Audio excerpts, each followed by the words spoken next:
Hello, ഇത് ഞങ്ങളുടെ വീടിൻ്റെ കുറച്ച് അപ്പുറത്തായിട്ടുള്ളൊരു പാടമാണ് കേട്ടോ. ഇവിടെ നെൽകൃഷിയായിരുന്നു. നെല്ലൊക്കെ കൊയ്തതിന് ശേഷം അവിടെ വൈക്കോൽ ഉണ്ടാവുമല്ലോ, ആ വൈക്കോൽ കെട്ടുന്ന മെഷീനാണ് കേട്ടോ അത്. ഞാനും ഇങ്ങനെ ഒരു മെഷീൻ ആദ്യമായിട്ട് കാണുകയാണ്. അപ്പോൾ നിങ്ങളെ കൂടെ വീഡിയോയിലൂടെ കാണിച്ചു തരാമെന്ന് വിചാരിച്ചു. നല്ല രസമുണ്ട് കേട്ടോ കെട്ടുന്നത് കാണാനായിട്ട്.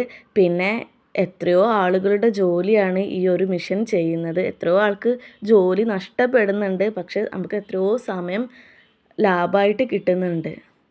ഈ പാടത്തിൻ്റെ അപ്പുറത്തെ സൈഡിൽ ഒരു ചെറിയ കാവുണ്ട് കേട്ടോ. അപ്പോൾ അവിടെ ഉത്സവം ആവാറായിട്ടുണ്ട്.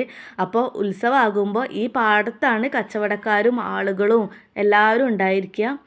നെല്ലിൻ്റെ വിളവെടുപ്പൊക്കെ കഴിഞ്ഞു. ഇനി ആ സ്ഥലം നീറ്റാക്കി എടുക്കുക എന്നുള്ളതാണ് അവർ ചെയ്യുന്നത്. പിന്നെ കഴിഞ്ഞ വർഷമാണെങ്കിൽ ഇവിടെ മൊത്തം തീയിട്ടിട്ട് പുല്ലൊക്കെ കരിച്ച് കളയായിരുന്നു. പക്ഷേ ഇപ്രാവശ്യം ഇങ്ങനെ ചെയ്യാമെന്ന് അവർ വിചാരിച്ചിട്ടുണ്ടായിരിക്കും. പിന്നെ ഇതിങ്ങനെ നോക്കിയിരിക്കാനായിട്ട് നല്ല രസമുണ്ടായിരുന്നു കേട്ടോ. അപ്പോൾ കുറച്ച് നേരം ഞങ്ങൾ അവിടെ നിൽക്കുകയൊക്കെ ചെയ്തു. പിന്നെ അതങ്ങനെയാണല്ലോ, നമ്മുടെ വീടിൻ്റെ അടുത്ത് കന്നുകൂട്ടിലൊക്കെ ഉണ്ടെങ്കിൽ നമ്മൾ ട്രാക്ടർ ഇങ്ങനെ നോക്കിയിരിക്കും. അതേപോലെ തന്നെ JCB കണ്ടിക്കുകയാണെങ്കിൽ നോക്കിയിരിക്കുക. അതൊക്കെ നമ്മുടെ ഒരു ശീലമാണല്ലോ. അതുപോലെ തന്നെയാണ് ഇതും. ഇത് പിന്നെ ഒരു കാണാത്ത സംഭവം ആയതുകൊണ്ട് നമുക്കതിനൊരു വെറൈറ്റി തോന്നിയിട്ടുണ്ടേ. കാഴ്ചകളൊക്കെ എപ്പോഴും നമുക്കൊരു കൗതുകം തന്നെ ആയിരിക്കും. അതുപോലെ തന്നെ ഉത്സവത്തിലും ആനേനെയൊക്കെ കണ്ടിക്കുകയാണെങ്കിൽ പിന്നെ വിമാനം കണ്ടാൽ പോലും നോക്കി നിൽക്കുന്ന ആളുകളാണ് ഇപ്പോൾ ഉള്ളത്. ഒരു വിമാനം പോകുന്നത് കണ്ടിക്കുകയാണെങ്കിൽ ഞാൻ നോക്കാറുണ്ട് കേട്ടോ. പല ആളുകളും നോക്കി നിൽക്കാറുണ്ടായിരിക്കും. നമ്മളിപ്പോൾ എത്ര വലുതായാലും ഇതുപോലുള്ള കാഴ്ചകളൊക്കെ കാണുമ്പോൾ നമുക്കത് എപ്പോഴും ഒരു കൗതുകം തന്നെ ആയിരിക്കും. ഞാൻ നേരത്തെ പറഞ്ഞില്ലായിരുന്നോ ഒരുപാട് ആളുകൾക്ക് ജോലി നഷ്ടപ്പെടുകയാണെന്ന്. അത് സത്യം തന്നെയാണ് കേട്ടോ. ഞങ്ങളെ ഈ പാടത്ത് തന്നെ നെല്ല് ഈ ഫസ്റ്റിലെ ടൈമിൽ ഞാറ് നടുമല്ലോ, ആ ഞാറ് നടുന്ന സമയത്ത് ഞാൻ മലയാളികളെ കണ്ടിട്ടില്ല, മൊത്തം ബംഗാളികളാണ് ഞാറ് നട്ടിരുന്നത്.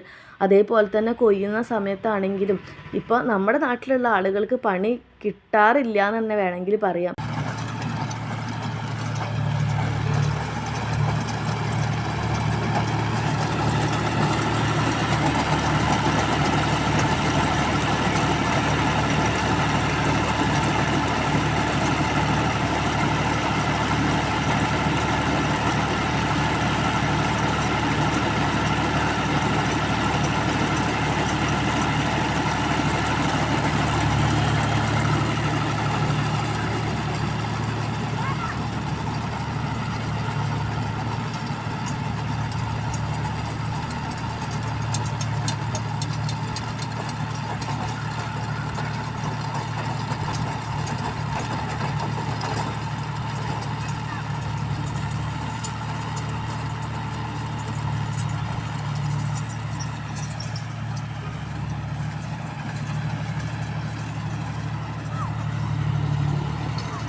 അങ്ങനെ കുറച്ച് നേരം കഴിഞ്ഞപ്പോഴേക്കും വൈക്കോലൊക്കെ കെട്ടി വൃത്തിയാക്കി വെച്ചിട്ടുണ്ട്. മനുഷ്യന്മാർ കെട്ടുന്നതിനേക്കാളും എത്രയോ നീറ്റിലാണ് കേട്ടോ യന്ത്രം കെട്ടിയെടുത്തത്.